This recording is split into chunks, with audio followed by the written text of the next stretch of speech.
Welcome to the Geekcentric podcast, and welcome to our Watch Club preview for Disney Plus's latest series, Marvel Studios' Moon Knight.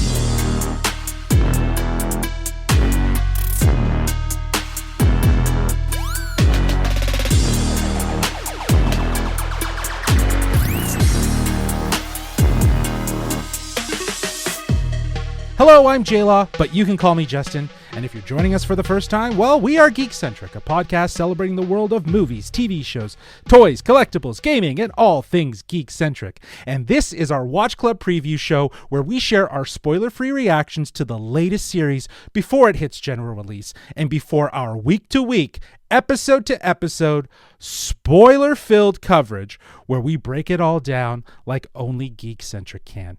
Today, we're sharing our spoiler-free thoughts on Marvel Studios' Moon Knight, which is hitting Disney Plus tomorrow or March 30th, depending on when you're listening to this. As always, huge thanks to our friends at Disney Plus Canada for being kind enough to let us take part in this early preview ahead of its release. Joining me today are my non-mummified friends, Nate Shelton, Kevin Hudson. How are you, boys? Oh, thank goodness. Dude, honestly, being mummified sounds horrifying. Terrible. Yes. Horrifying. Unless it's like those like old classic, like old shows where the mummies were actually like, they got up, they got to chill. You know what I mean? Like in a Scooby-Doo cartoon. Like if I was that kind of mummy, I might be okay with it. Yeah. Assalamu alaikum, boys. I am excited to jump in. Assalamu alaikum to you too. That's the Egyptian greeting for hello. Yes, it is. That's a greeting that I am very familiar with growing up in a Muslim household, which means peace to you.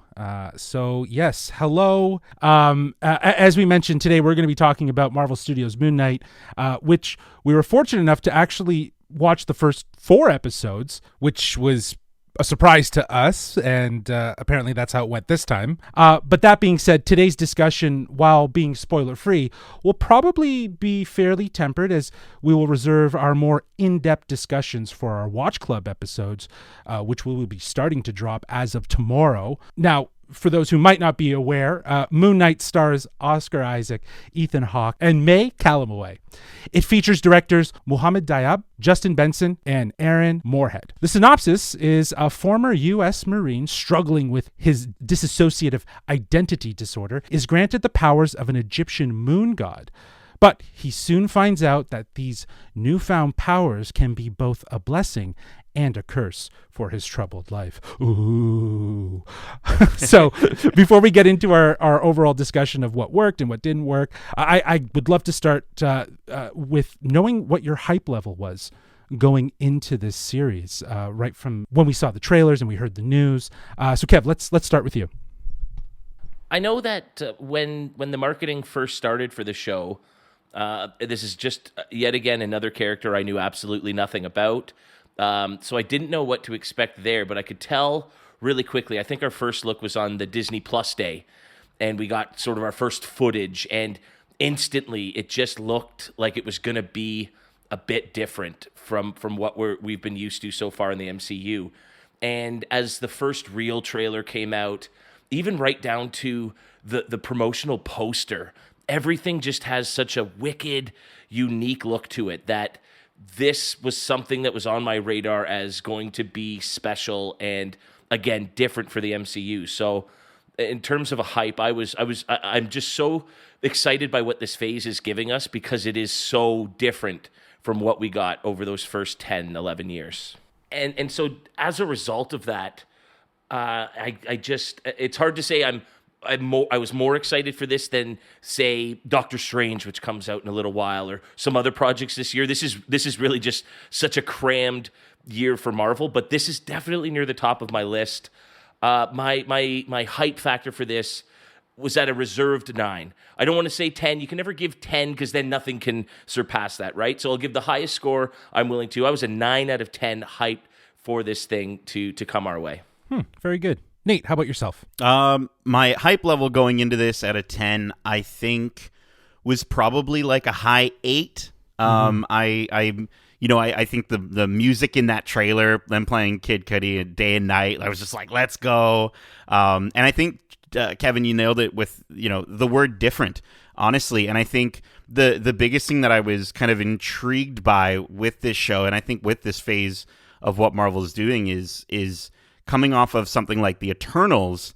I just sort of was thinking, okay, I'm not going to go in full blown at a 10 on the hype scale, just because I think I was a little bit worried that it wasn't going to be everyone's cup of Marvel that they're used to, and that could be an issue for some people. And obviously we'll kind of dive into that, whether or not that actually is the case with these first 4 episodes. But no, going into it, I definitely was at like a really high 8 out of 10 on the hype scale. Yeah, I was at an 8 out of 10 as well, Nate. I think I was kind of like, that is my sort of reserved. You don't go 10 out of 10.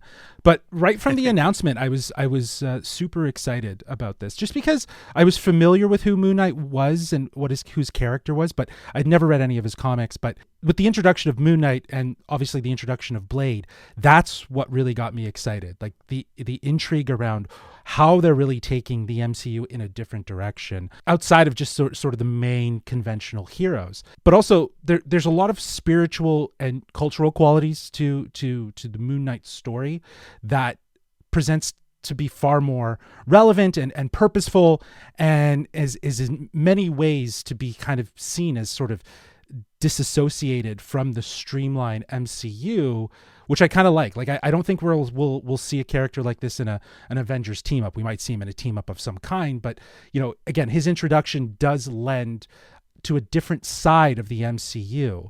Again, that to me was the exciting part, and also just the fact that you have Oscar Isaac and Ethan Hawke starring in this thing as opposing forces. I think that's some great acting talent that gets to play off of each other. So yeah, I was at an 8 out of 10 as well on the hype level, and then everything changed.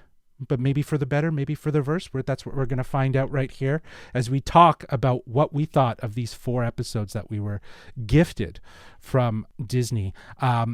Let's start off with what works for you guys. Like what's working for you in terms of tonal elements or character elements, whatever. Nate, let's start with you. Yeah, like as we were kind of already alluding to, like the look and tone and vibe of the show is definitely darker. It kind of feeds off that sort of Daredevil level of darkness that I was really hoping for, and it's also at times it's more grandiose and I think mythical than I think a lot of people who've enjoyed the MCU have been used to. I think we sort of got a tad of that sort of mythicality, obviously from a different part of the world with Shang-Chi, but exactly. But seeing it here, it was just it's kind horrifying. of.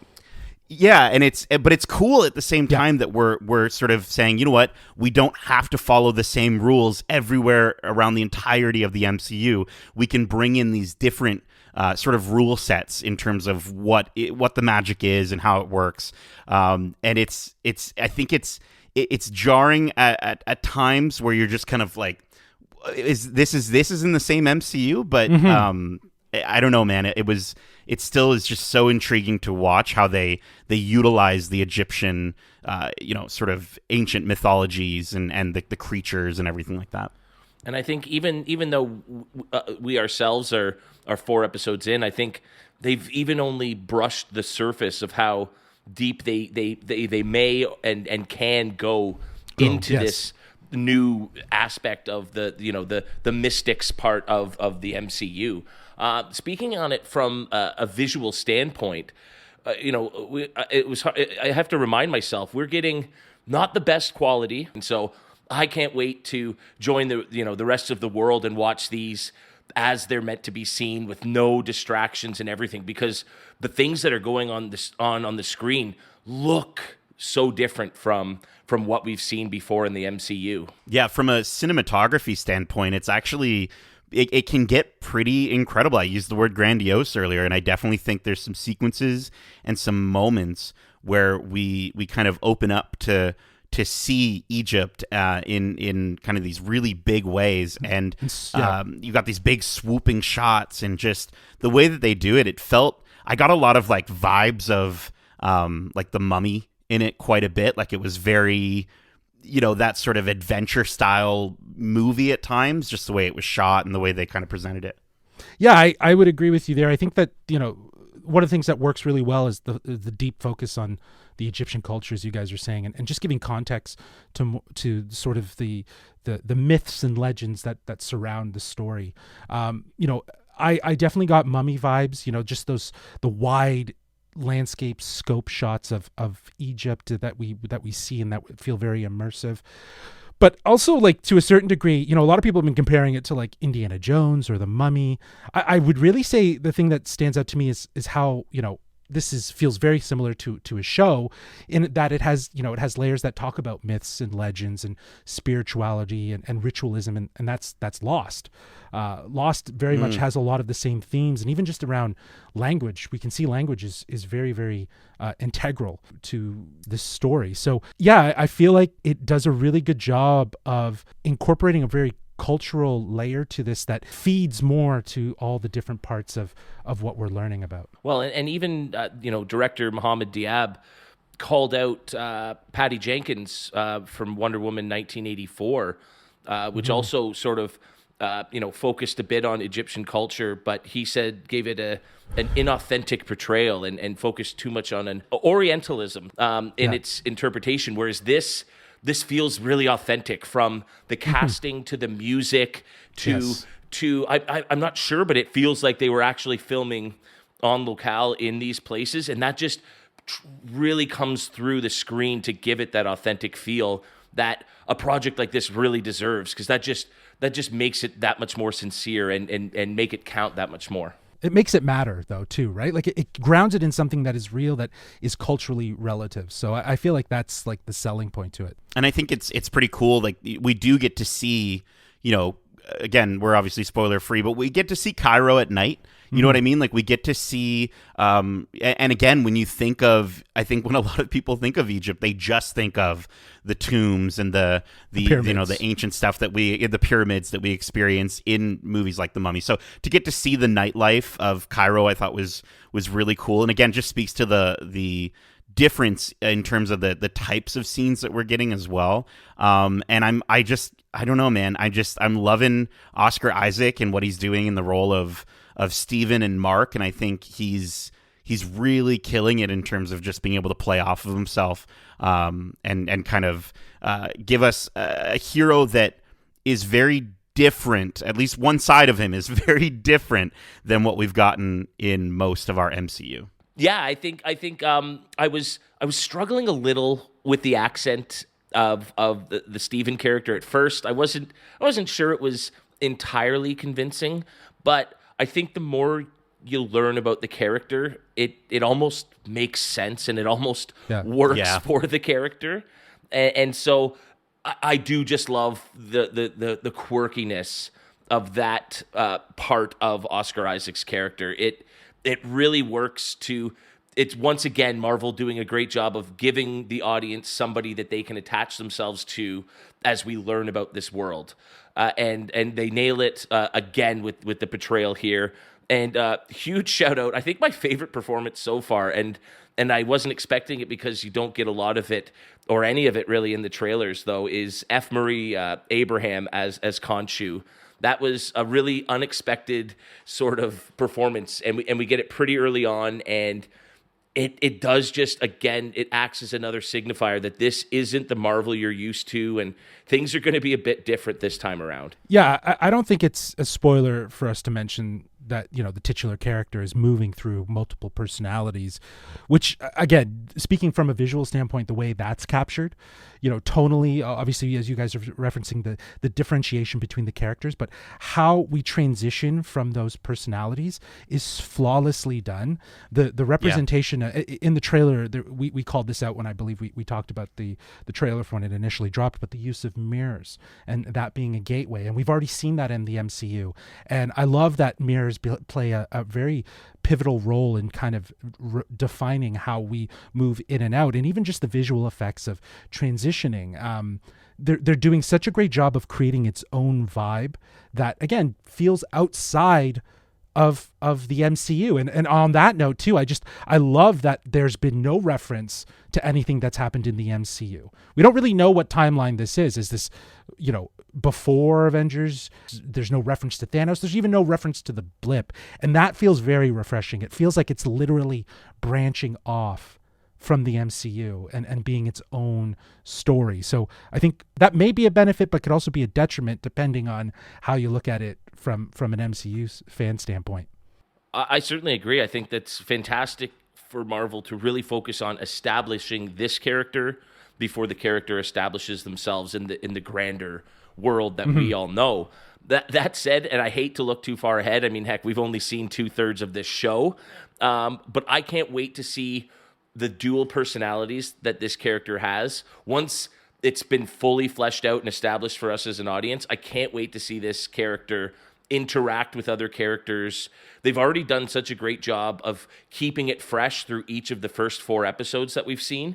But again, bringing it forward and having this character interact with other characters, I think there's so much potential to have a lot of fun with this dual split personality once he gets introduced. But again, this is me just fantasizing about the future, and we're talking about the now of this show. But that just, I think, speaks to Oscar's performance in the roles, if you will. Yeah, I think it's kind of funny that Disney Plus just acquired, the Netflix series, and this show very much feels like one of those Netflix series. Not from a production standpoint necessarily, it definitely still feels of the MCU caliber, but just from a narrative standpoint. And I think it's kind of one of those things that it's so distant from the MCU narratively. It's refreshing for me and what you guys are kind of saying, but I do feel like it could possibly rub some people the wrong way. I know that there's fans out there, right? They're constantly trying to bring it back to the MCU. They're constantly waiting for someone to show up for a name drop.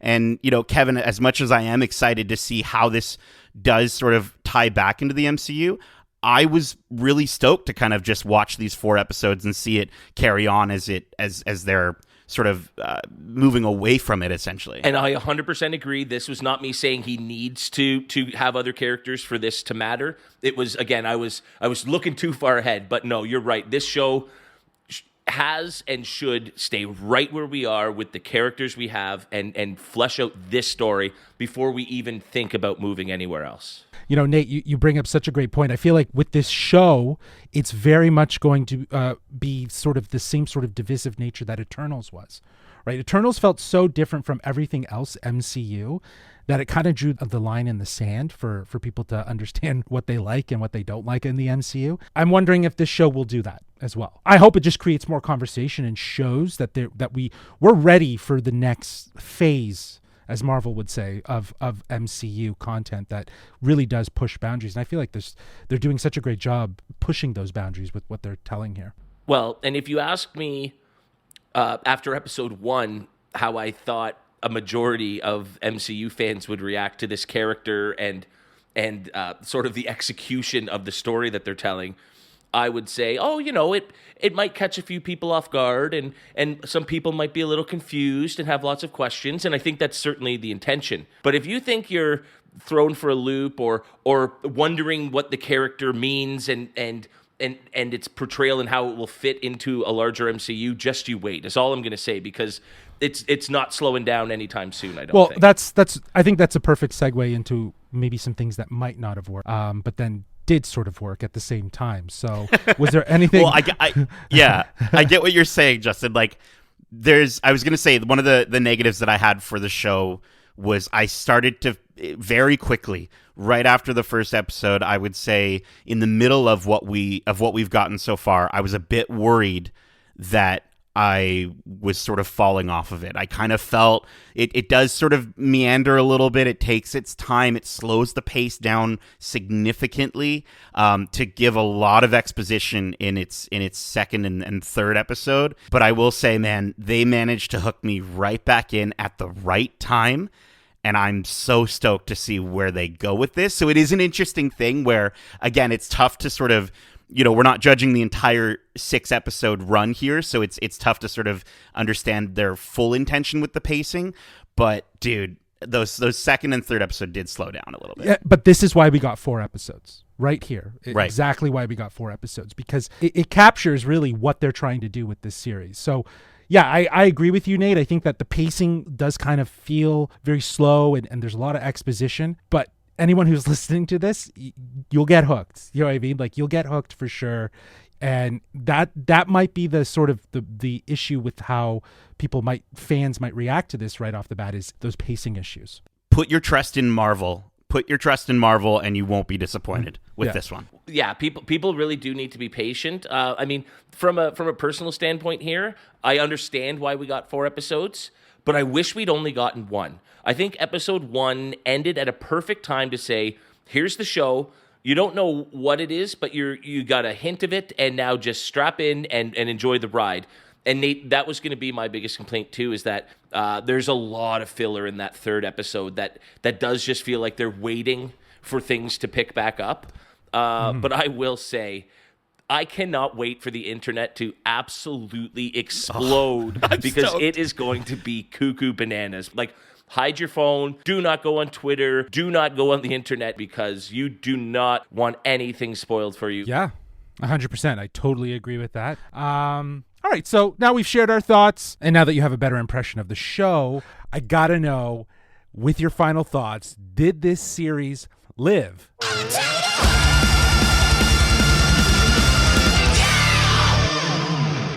Kev, why don't you start us off? As we've sort of alluded to here, the show goes through a few ups and downs in terms of the narrative pacing. That said, I never lost interest.